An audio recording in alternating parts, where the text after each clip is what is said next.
My name is Louisa Wilcox, and I've been involved for decades in wolf recovery and restoration in the Greater Yellowstone ecosystem and the Northern Rockies. It became a central passion of mine. I served between 1985 and 1995 as program director for an organization called the Greater Yellowstone Coalition. I went on from there to other nonprofit, non-governmental organizations. I've always worked outside the government. And one of the big mistakes that became very obvious as soon as I got into conservation work in this region was that the wolf was missing. The wolf had been just eradicated. Even inside Yellowstone Park, which is an enormous area, it's kind of hard to fathom, but when you look back, taxpayers were allowing the federal government to go in and kill wolves and bears inside national parks, which is unbelievable. We saw predators as bad, as evil, as threatening to turn progress back, which was simply not the case. And we systematically persecuted wolves and bears, pretty much all wildlife. Until they were gone. Until they were gone. Grizzly bears hung on, but in very few numbers, several hundreds, but wolves were basically extirpated. How many years did you miss the wolves? They were gone for at least 70. 70 years. Mm-hmm. Wow. Yeah, and there were a few scientists who spoke out vigorously and were fired for their troubles. Some worked for the federal government, who said, no, wolves have a vitally important ecological role in Yellowstone in maintaining prey populations of elk and deer, and they were completely ignored. They were vilified. They were chased out of the government. One of my mentors was the wife of one of these scientists, and his writings were beautiful and eloquent and passionate, and he was not stopped in his lifetime in terms of speaking out. But wolves were extirpated regardless. So in the mid-1980s, when I first became an activist, it was really obvious that we had to do something to make right what was wrong in Yellowstone and bring wolves back. It took us a decade because the local political forces around Yellowstone Park were so hostile. They were in the pockets of the ranching community and the logging industry and the oil and gas industry, and they did not want to see this happen. Not because wolves really pose a threat to energy development, which they don't per se, but they represented symbolic values that were changing in the West for wilderness, for wildlife, for letting things free. And that really upset local politicians. And they made sure for many years that the federal government didn't have the wherewithal, didn't have the resources to bring wolves back. They stopped the public process. And the public process means a lot in the United States in terms of wildlife management. People care about Yellowstone. They want to be involved in what happens in our nation's oldest park. And yet these senators and congressmen from Wyoming and Montana and Idaho all united to prevent, at that time, the Reagan administration from even discussing this publicly. Privately, the Park Service we would see the meetings, and the former National Park Service director in Washington had a business card with his name on one side and a wolf picture on the other, and he would hand these out. So we knew where he stood, but he couldn't make anything happen. And so these senators managed to cut funding for the federal government in terms of even looking at the issue. But that didn't stop it, because there were scientists, there were people who cared, there were more and more people over time who said, something's missing in Yellowstone, and that's the wolf. And so... Here I have a question. Yes. Louisa, people around the world, including in my home country, Romania, have seen lately all those YouTube movies with the wolf returning to Yellowstone and what great impact it had to other species and to all the ecosystems, for plants, for birds, for everything. But very few know the people who were behind this, people like you. Very few people knows the depths of the story, that it was really not an easy fight. No. So if you could share a bit your personal involvement, and I really wish to hear the story, and I'm sure that most of our public wants to hear the real story of bringing back the wolf and the real impact of the wolf for the ecosystem from one of those who did it, who are in the middle of the process. So the first thing we had to do was we had to neutralize the opposition. That was very local. Neutralize the opposition. Yes, we had to go into communities outside Yellowstone Park in what was then hostile territory. Now it's become very supportive of wolves. Now So in an education process. It was education. It was speaking up for wolves. I can't tell you how many times I had to drive to the most conservative backward town in this region, Cody, Wyoming, and was careful where I parked my car. And how was it, like a public debate It or was a door to public door? debate. It was a public debate. There were shouting matches. There were federal officials who were, armed. They were afraid that people were just going to take the law into their own hands. I mean, it was nuts over a wolf. Coming armed at a public debate. Yes.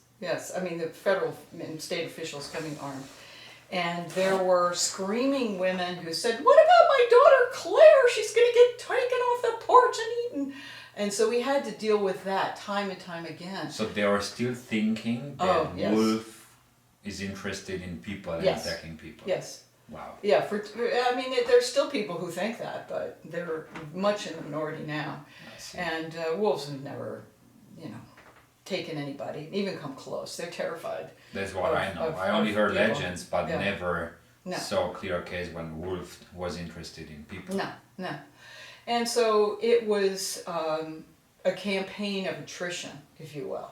We had to wear down the opposition. We just wouldn't go away. And we had to get community members, even ranchers came, some ranchers, not all of the ranchers by any stretch, but you've met some this week who were actually, reasonably supportive. Yeah. So, some of the ranchers had to go to these senators and say, "Shut up. It's gonna happen. It'll happen with you or without you, but it will happen." And people were threatening to go to Canada and drive wolves down. I mean, there were many people who said, we can do this the easy way or we can do this the hard way. But you wanted there to be a public process so that these wolves wouldn't just get shot willy-nilly if they, arrived on their own. And so it was a matter of, there were not very many conservationists at that time. In the mid-'80s to the mid-'90s, there were a few of us who were stretched really thin and divvying up the task with the National Park Service biologists and staff. I'll go to the sheep growers meeting in Idaho if you go to, Red Lodge next week. And so we're like, who can cover these meetings? And I remember one time in eastern Idaho, in the heart of sheep ranching country, I went to their annual get-together and I thought, I was in my late 20s. I thought, this is a big mistake.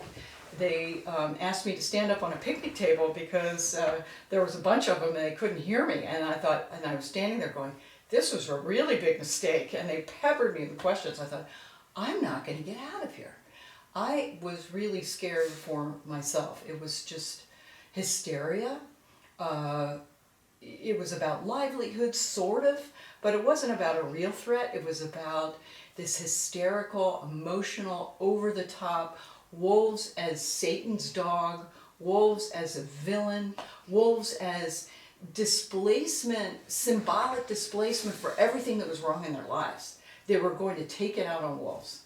And that's kind of what happened for a long period of time until essentially... How many years was this education process of communities around Yellowstone? A solid 8 years. A solid 8 years. Wow. Yeah. And we were completely worn out. And then the government finally said, okay, they came up with a plan to reintroduce wolves to Yellowstone and Central Iowa. The federal government. The federal government. With the support of the state. With the support of... the states. Yeah. The 3 states. Parenthetically, 3 states? Yes, the 3 states of Idaho, Montana, and Wyoming. Parenthetically, Idaho backed out at the last minute and left... You mean step back? Step back.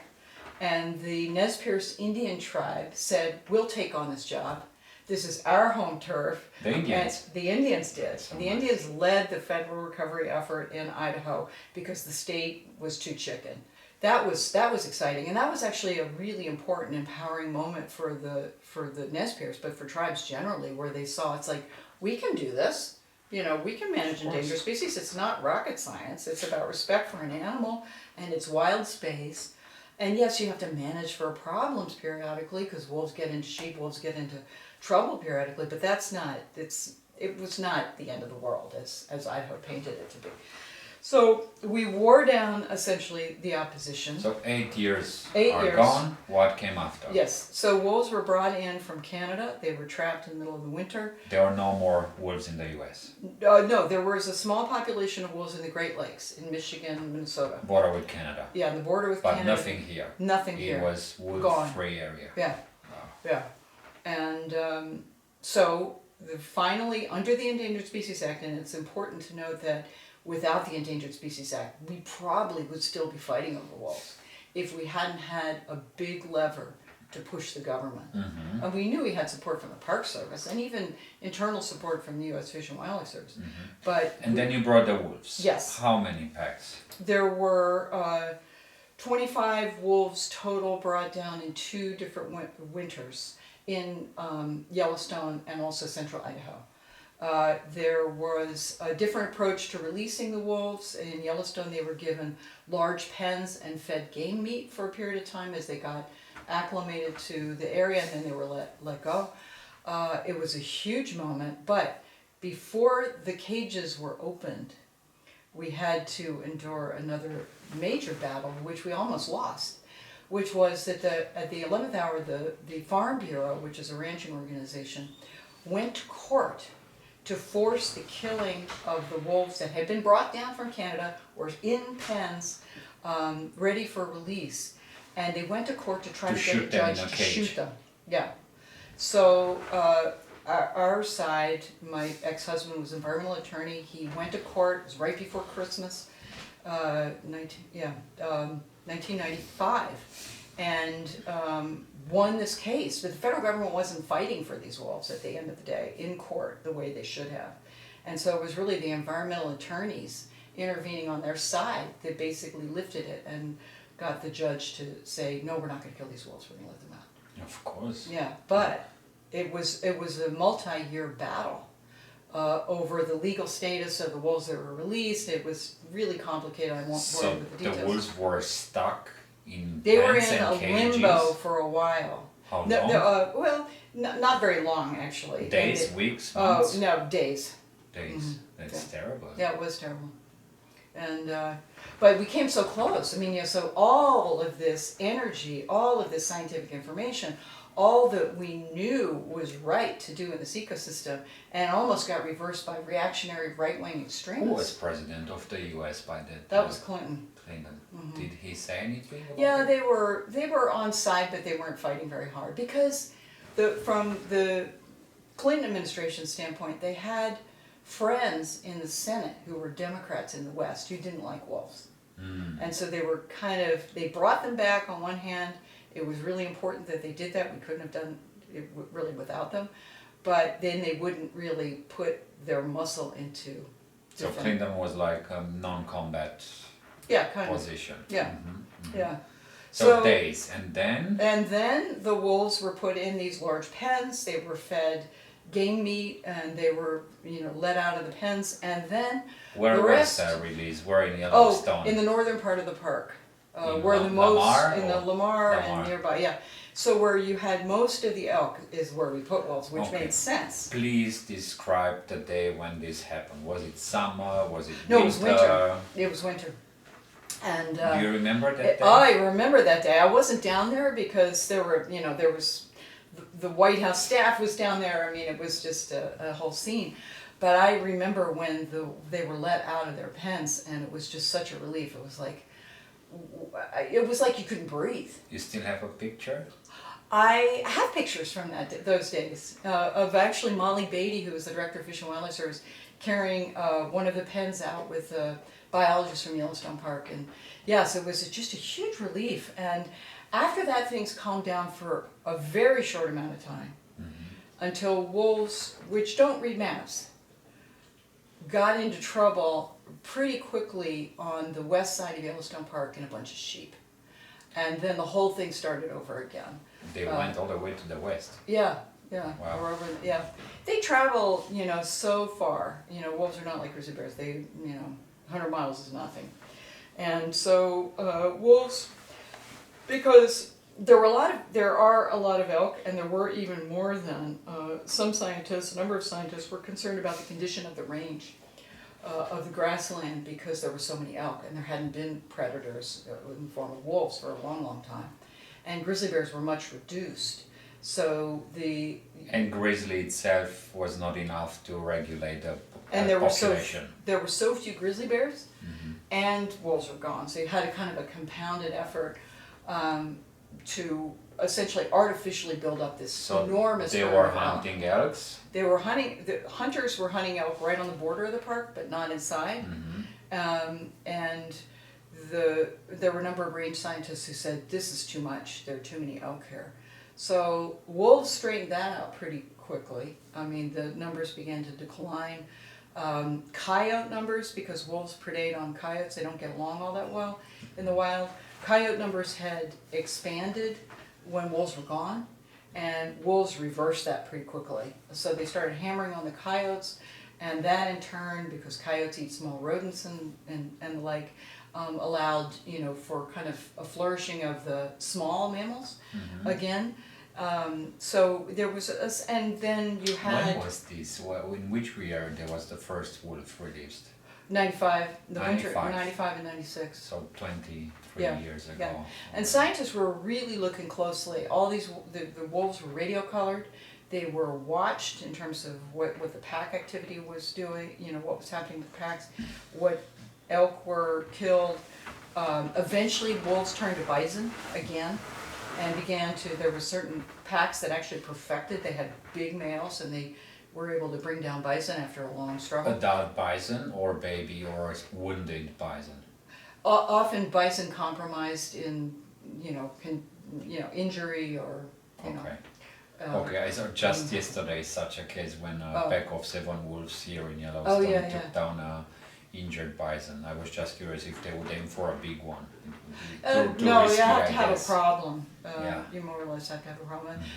Bison moms are really good moms, so it's hard for wolves or any predator to get access to babies. But anyway, you began to see the willows that grow along the stream sides coming back after elk numbers were reduced, and so there were less browse pressure on the streamside vegetation, so that provided habitat for songbirds. You began to see, more beavers in the park, which they've never been super numerous, but they're more than there were. So there were a whole sort of set of kind of like, some scientists completely predicted it, but there were also documenting, this is what life with wolves looks like. This is what, a wary elk population behaves like. They're skittish. They're not hanging out in the open meadows like fat cows. They're actually wild, and they're, they got their heads in the air, and they're looking for, sign of wolves. And so you had this kind of ripple effect, but only in the park. Outside was free game, open season on wolves, unfortunately. Not legally at first, but there was quite a bit of illegal killing. And eventually, in 2009, wolves were delisted. They were considered recovered enough, and so they took their endangered species protections and legalized the hunt. In Yellowstone? Outside the park, but in Yellowstone. And there were a number of hunters lined up on the border, lined up on the park border, ready for action with wolves. And they took out a number famous wolves. The 06 female, these alpha females and males were shot. And there was an outcry from on the part of the public, and the wolf watching community who saw in Yellowstone were just really super upset. And yet there was no response on the part of the state. What delisting meant was that the states get to call the shots, and they did not want to see ecological functioning of wolves again. They just didn't want to see it. And so you have, Why? because this is the old West. This is the old shoot 'em up, wolves are a threat to progress West. This is the mythology we still have yet to replace with facts. This is the storyline. That wolves and bears So pose a you're threat. still facing Oh, we're absolutely still human facing it. persecution. Yes, we are. I mean, what many people don't know is that the only place you have an ecologically functioning wolf system is inside the border of the park.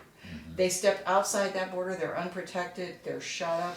We just had we had a alpha female killed last week, just a couple miles north of the park. No. Yes, and Which is very close to here. yes, very close to here. And people are heartbroken over it, but it's legal. So we went racing to court. This sounds like a familiar story now. We had to go race to court to prevent those original wolves from getting killed. We raced to court to try to stop the hunt in 2009. We won. We got protections restored briefly. The government was furious, and they raced to get another decision out, which they did in short order. They tried to make the claim that Wyoming and Idaho, and you can have wolf recovery in Wyoming and Idaho and Montana separately when it, from the ecosystem standpoint, it's all one region, it's all one functioning ecosystem. The judge was faced with this, and it's like, you gotta be kidding. Wolves can't read maps, this is a joke. And he threw out that decision, so twice we went to court and got wolf protections restored. And then the wheels fell off the wagon politically. We had a senator in Montana up for re-election. He's up for re-election this year again, and we're not too afraid on the fate of the grizzly bear, but we're somewhat nervous about it. A Democratic senator teamed up with the Republicans, and for the first and only time in the history of the Endangered Species Act, they delisted a species through Congress. Not with science, not with information, not even with the support of the broader public. They did it as a crass political move for the ranching community and their buddies back in this region. And we had no recourse. We couldn't go to court anymore because Congress had the final word. It was heartbreaking. It was absolutely heartbreaking. On the last chapter of the story, which was done in 2011, I was the senior wildlife advocate for the Natural Resources Defense Council, which is a big national environmental group. We had a tiny office here in Livingston, and we were just, it was so depressing. It was like we had worked so hard for so long, and now there was a legalized hunt, and there still is. And how did the society, the community react to it? Things began to change, but very slowly. The wolf watching community and the communities outside Yellowstone Park, like in Gardner, Montana, and in Cook City, began to understand that there's actually value to these animals. There's economic value. Not that that was the reason that wolves were here, or that. What do you mean by economic? The tourism? The tourism. The people. Some of these communities shuttered in the winter. There wasn't anything going on. But wolves, are up year round, and people were there year round, and it's actually very cool to see them in the winter.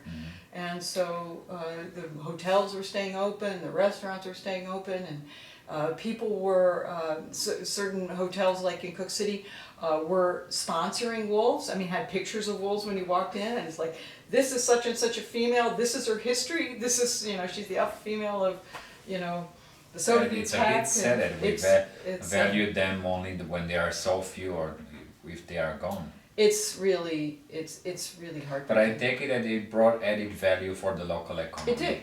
It did. And eventually there were economic experts who did studies that showed how much money was coming in, $35 million a year, with the money turned over 4 times in the communities. You said 35 million in one study, which isn't probably... Wow, per year. Yeah. Eventually, people in the community began to see the value.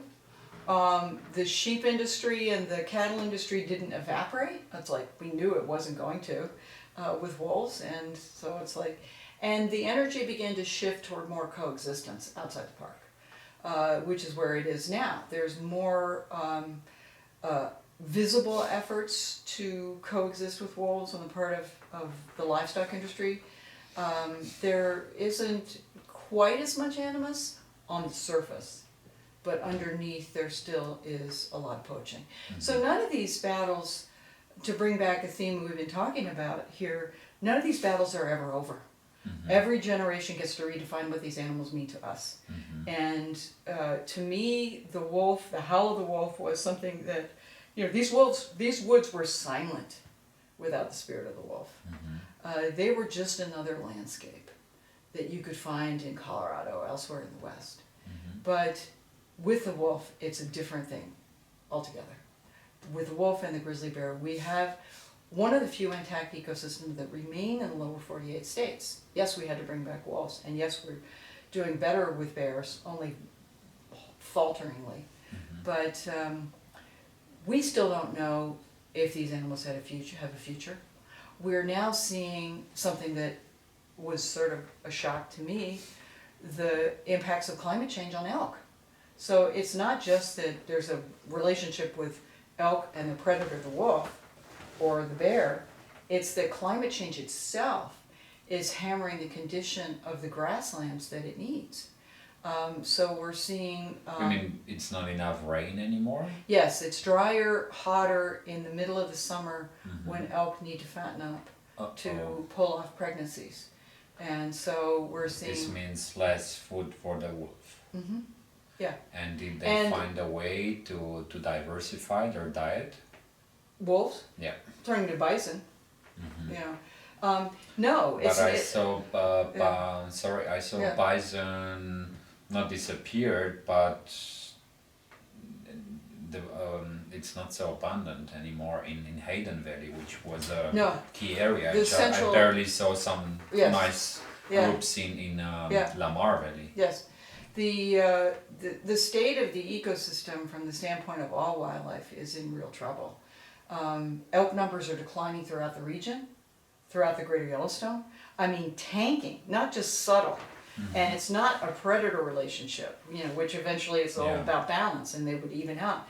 This is about the impacts of climate change and sport hunting where the states are not ratcheting back on the number of permits it lets mm-hmm.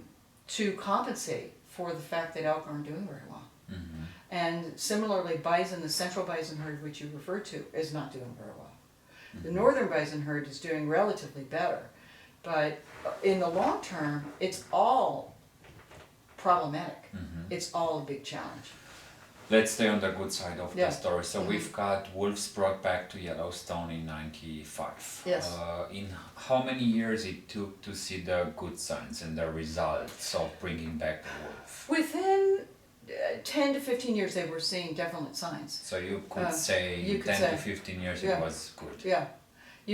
And the Park Service has done a masterful job, documenting the conditions in the park. Not outside the park. They haven't been allowed to go outside the park and look at what's going on in terms of the whole ecosystem. And so you said you started in 95 with 25 wolves, mm-hmm. I mean 95, 96. Mm-hmm. And in 10, 15 years, how many wolves there were? They got built up at their maximum to over 1,000 between Yellowstone and central Idaho. And from 25, they went to 1,000. Yeah. Wow. Yeah, there was a few coming in from Canada into the glacier system at that time too, but only a very few. So yeah, they did a separate reintroduction in central Idaho. Then they got hit really hard with a hunt, and they've not really recovered. I mean, they've still, wolves are not really recovered. How many packs in Yellowstone running around? There are less than 100 total. I think less than 100 wolves now. Yeah, in the park. It's not very many. No, it's. And how many packs? I think there's like 4. There's like 5 or 6. 5 or 6. Well, pieces of them, and so they come in from the west and from the east. So, but 5, 6 packs in the park, which is. There may be as how many large as is Yellowstone in hectares? 2 million acres. I'm not sure what 2 that million is. acres. I don't know. We will make the calculation. I think everyone can Google. Yeah. 2 million acres in hectares. Yeah. Mm-hmm. But it's a huge park. Yeah. That's bigger than all Romanian national parks together. So Okay, sad. good. So on one hand, Claire didn't get eaten off of the front porch. Mm-hmm. People are beginning to relax a little bit about the human safety side, but wolves are still seen as a threat outside the park. Inside the park, it's a totally different story. In short, give me and everyone who is watching us 3 reasons to believe or to think about why wolves are not dangerous and how social they are. How is the life in the pack, the routine? Oh, well, the life of a wolf in a pack is completely dependent on the other wolves. And the alpha female and male, are solely responsible for the reproduction of the babies. Everybody, all the relatives take care of the babies and bring meat back and feed the pups and play with the pups and, nurse the injured. And it's a completely interdependent society. And in fact, the Blackfeet have an old story about all the young braves were sent to live with wolves as young men because that's where they learned how to live in society. That's where they learned the manners and the respect that they needed to survive. And that's true. I mean, without a acute sense of your interdependence on each other, you don't survive.